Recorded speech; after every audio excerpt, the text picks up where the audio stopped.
Hello everyone. Today we are going to be discuss about OOPs. Without OOPs, you cannot image system Verilog. The pillars of the OOPs are polymorphism, inheritance, data hiding, and abstraction. That OOPs concept integrated in system Verilog. The fundamental unit of the OOPs is class. Inside the class, we are going to be implement the concepts of inheritance, polymorphism, abstraction, and data hiding. Class is the basic container like module. System Verilog OOPs also similar to the scripting language OOPs. In general, OOPs, in the home of OOPs house, we are having four important pillars. One is inheritance, polymorphism, encapsulation, and data hiding. And the fundamentals and OOPs is developed or are implemented with the help of class. We should know about class. Class is the fundamental construct of OOP. That is the container similar to the module and the module.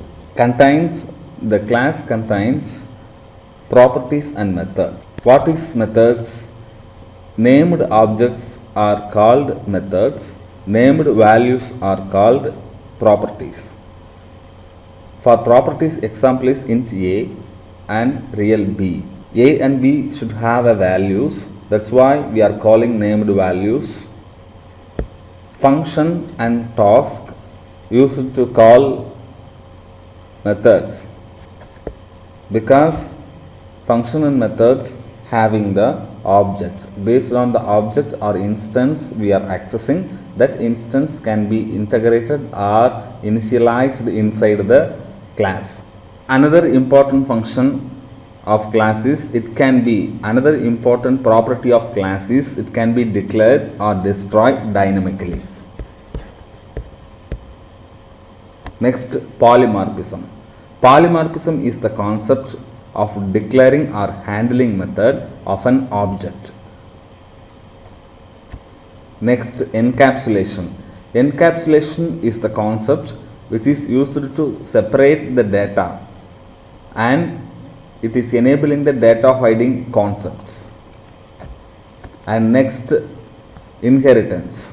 Inheritance is accessing the properties and methods from one class to another class, and it also enabling the code reusability. Thank you for watching.